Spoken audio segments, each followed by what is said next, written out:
next session today, I would like to invite Mr. Hanuman Tripathi, Chairman and Managing Director at Hashtasy Digital, a company devoted to building marketing solution and digital presence. The session title today is Seizing the Moment, How to Capitalize on Inflection Point and Business Growth. Over to you, Hanuman. So first of all, volunteers, I request you, if the lunch has not opened outside, please request people to come. This is going to be one of the most finest conversations. Please bring in people here, 15 minutes, and you will really enjoy. This will be a big appetizer before lunch, I assure you. Volunteers, please go outside once. I invite here our a very senior veteran founder and from a very, very well-known company here, Mr. Kishor Patil from KPIT. Please do come on the stage, please. Thank you. And if I read his resume, and I want to just say two things, that he founded the company decades back, and you will hear from his mouth where he has taken the organization to. And everything which I would want to say about him would actually be covered in his conversation, so I'll leave it there. The two things which you should know, they used every inflection point, which is what is the point for our discussion here, to grow the organization. Number two, he is a global speaker, including in World Economic Forum. So a person who is viewed with immense amount of respect by the entire industry, the customers, fraternity, and his colleagues. He is presenting Kishor Patil to you, and I would be chatting up with him for a few questions. Thank you, friends. Be patient. This will be a great appetizer. Thank you.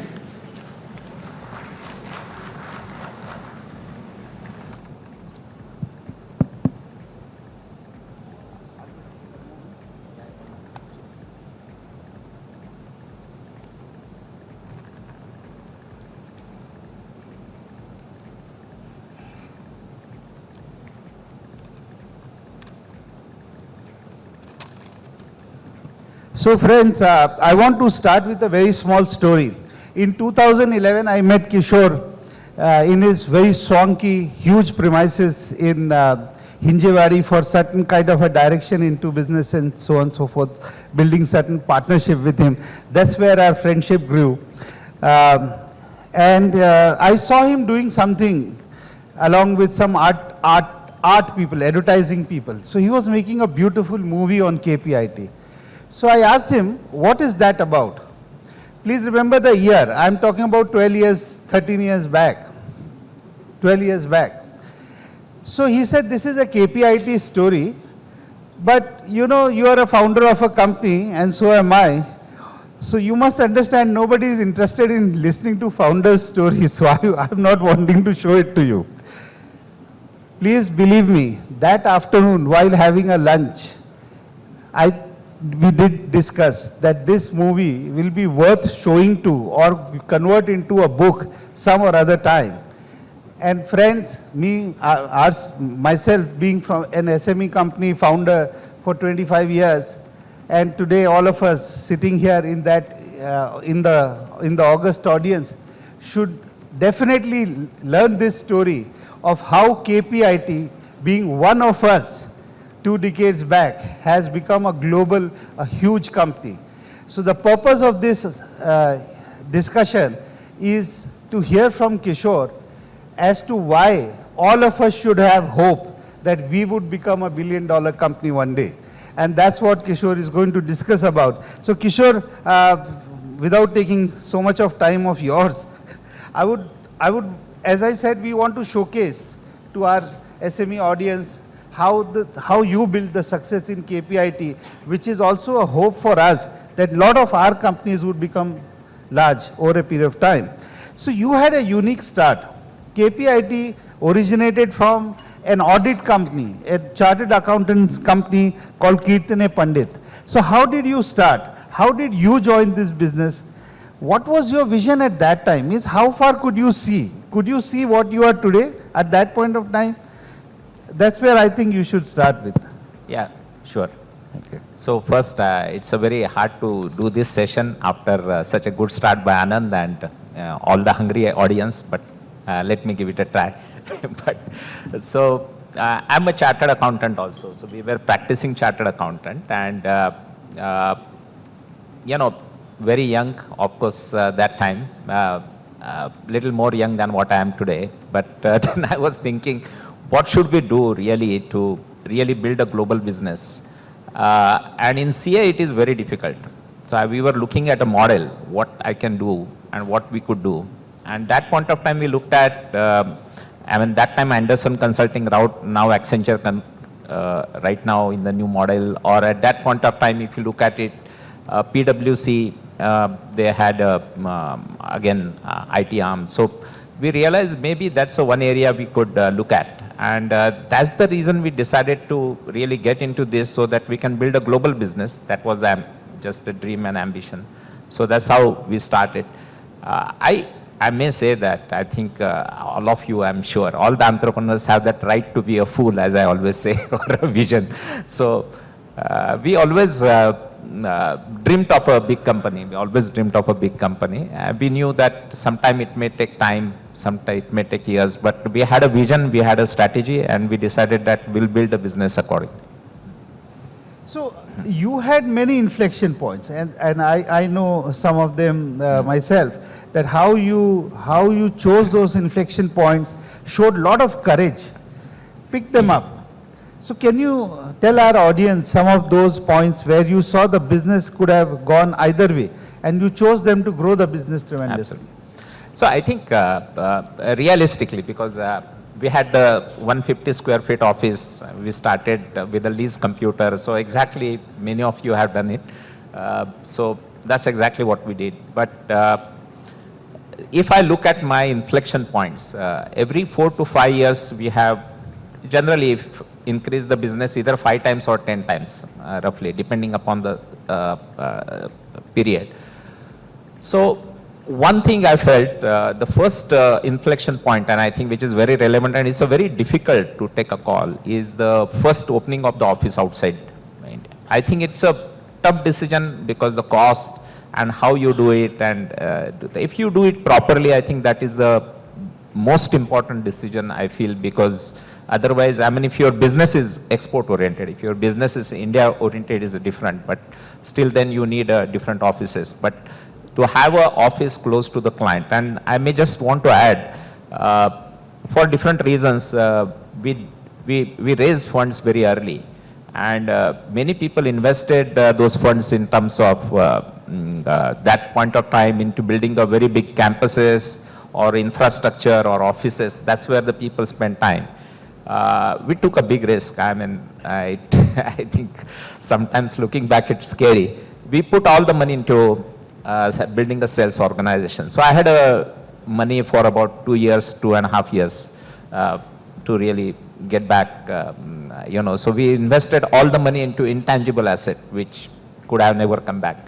So that was, I think, was a very big inflection point, because that's where we got, if I had to say, the first very large client, which at that point of time, I'm talking about 97, 98, was a big thing for us, getting more than 100 people Odyssey kind of a contract at that point of time, on which we built subsequently. The interesting part is, at that point of time, our overall strength, including administration, was 70. When we won this contract. So I think, you all know, we figure it out, Indian jugaad, and you figure it out. But I think that was the first inflection point. Yeah. And I would go back another point, and this is very important because you need that client. So I had that client. But if I look at KPIT's story, the biggest game changer was the partnership we built with Cummins. I think, and that is a very important part for many of you, because I have really done the same thing as you have done. Really, we were about $7-8 million company at that point of time, and we're looking at the story is over, how do we grow, how do we get to first, that kind of a thing. And we studied what happened to, say, TCS or Infosys or other companies when they were of that size. How did they get the first 100 million? And very clearly, it was either General Electric, or it was Morgan Stanley, or it was Citibank. All of these guys, their first 100 million, and you can change the number to 100 million to 100 crores or whatever number. But it was through one large client relationship, which gave them not 100 million, but they gave it 40, 50 million out of 100 million. So you can build the rest. So that forging that partnership in the area in which we had the strategy, because fundamentally we thought that if we build one such a client, then it becomes a showcase and I can repeat the success. And in the area in which I wanted to do, we did not go in, you know the story later, but we didn't want to be in banking that point of time or telecom, which was almost everybody was focusing on, all large companies.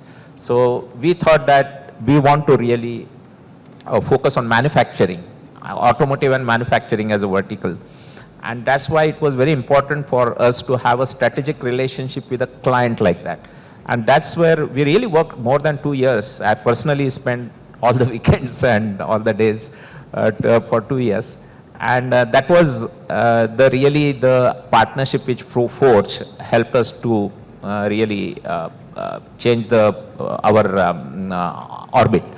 So from $8 million, we became more than 100 million, actually 115 million in 4 years. And that's how we started. And you had a lot of faith all over, right through last decades in inorganic growth as well. So how you took those decisions, or for that matter, do you feel they are very good decisions to take over a period of time if you want to create a large company, and how did you fund it? I may say that actually I'm believer in organic growth. I'm believer in organic growth. I think that is something which we need to do. Because if there is no organic growth, inorganic growth doesn't help. So if you have a clear strategy and if you want to accelerate that strategy, then inorganic growth can help. And I can give you some example. I mean, when we decided 4 years back to really divest all the other businesses, all the other verticals and focus only on automotive. So that point of time, we did not have a significant presence in Europe. And we acquired one small company, which was $8 million company, which has been working with BMW for 6-7 years. They had like $5-6 million business. We acquired that, but I may say there is a huge work on the back of it. Just acquisition doesn't help. Just like Cummins, I mean, I just wanted to say, before we forged the partnership, I personally have met 100 managers in Cummins. So here, we really put in that kind of a rigor. And so we acquired a company of 7-8 million, but 5 years down the line, it is $60 million revenue. Fantastic. So that's a kind of a rigor you need to put in, and it has to be in line with the strategy. Then only you will get the multiplier effect. Otherwise, it's hard. Yeah. So I think that's what I would say. Very well. And how do you fund these acquisitions? Usually, see, it was a different time. I made some mistakes, as you all made. I'm very firm believer that you need to do it from your funds. Okay. Cash you generate. Cash is very important. You focus on cash, you generate. And of course, sometimes you have to borrow in the initial stages sometimes, but it has to be a very less leverage, and you have to really pay back very quickly, focus very, so cash payback has to be less than, I mean, typically our cash payback had been 2.5 years on any acquisition. So we generate the cash which can pay back in 2.5 years. This is a hard work, but if you can do that, then this works. Excellent. So Kishor, from a management structure point of view, how you must have started, say 20 years back, you had a team which must have started with you. Over a period of time, that team grew with you. But for you to create such an inflection, did your management structure change? Yeah. And how did you manage between old and new? So I think the simple part we did, it's a very important part, because one of the inflection point, I think, is the management bandwidth we got from outside. Yeah. either from acquired companies, but many times we hired somebody who can take us. So we had a clear strategy every 4 or 5 years, what we want to do. And we reorganize ourselves to bring that focus. So for example, when the Cummins happened, we created a whole division, almost more than 50% of the business, which was just focused on Cummins. So we created a full structure which was for Cummins, for example.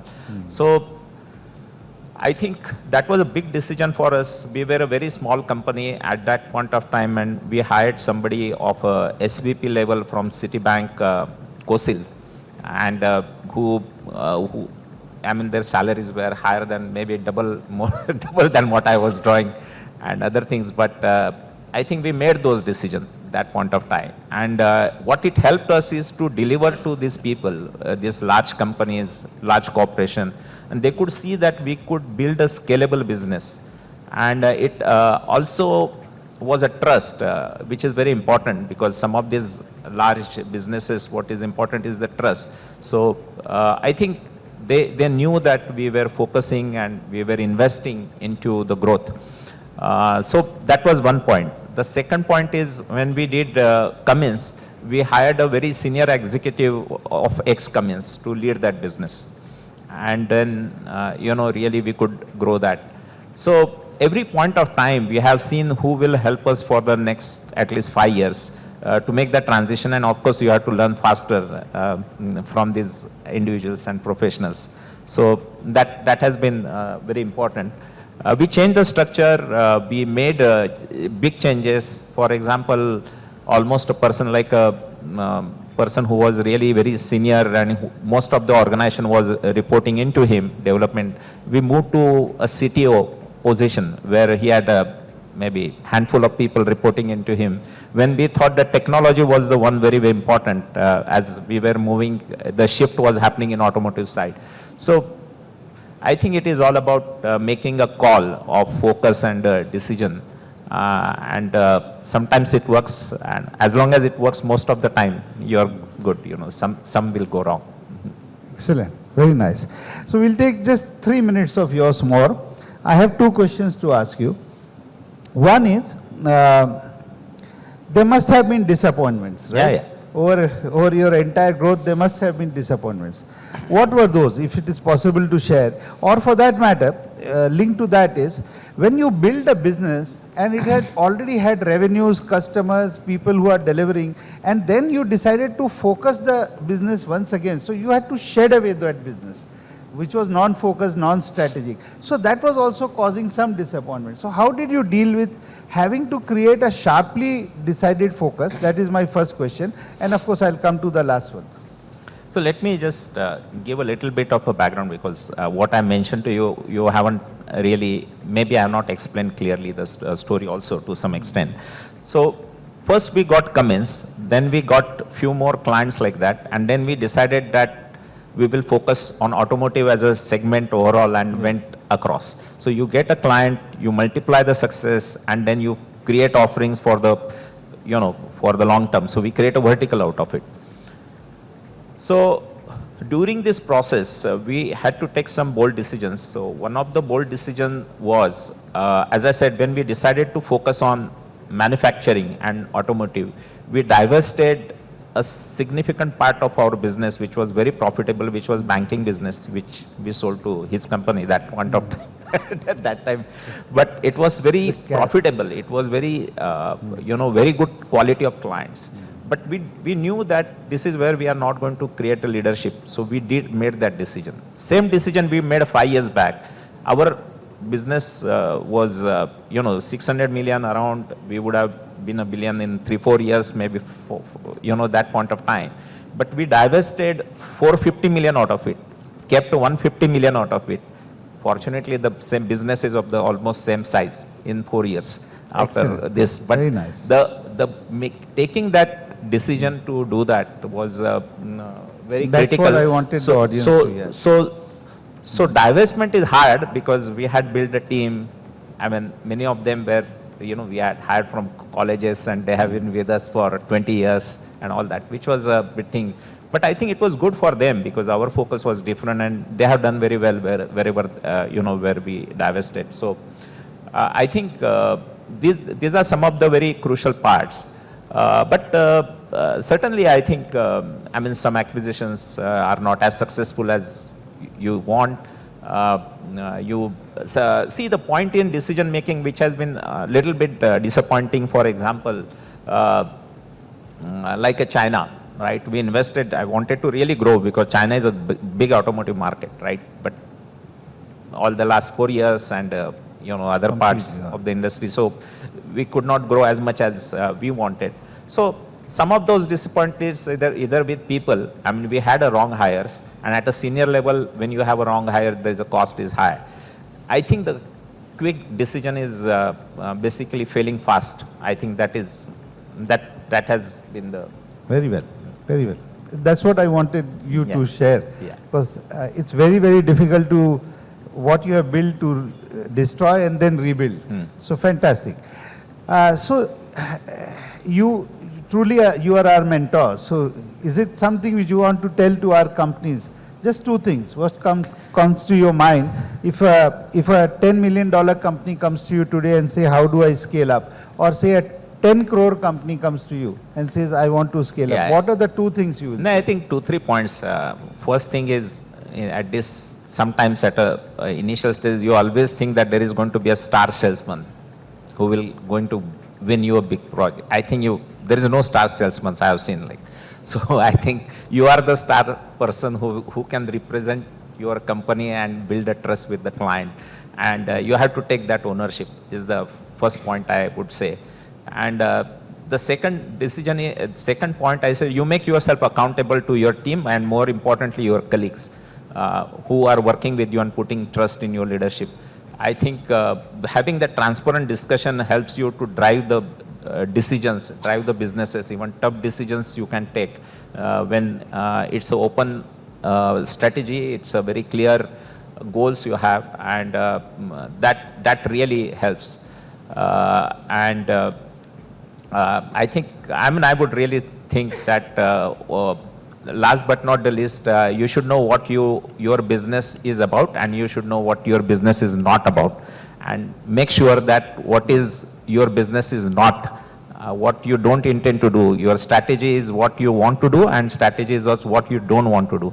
So as long as you are very clear on that and execute like that, I think, I'm sure there will be a success. Excellent. Thank you very much, Kishor. It has been a very inspiring conversation, and I wish we would have had more time to talk to you, and maybe we'll look for that in next opportunity. Thank you very much for coming here. Thank you. And Kishor is here for lunch. Please use this time to meet him and ask your questions. Thank you very much. Thank you, Mr. Kishor and Mr. Hanuman, for such an insightful discussion. Indeed, this was helpful.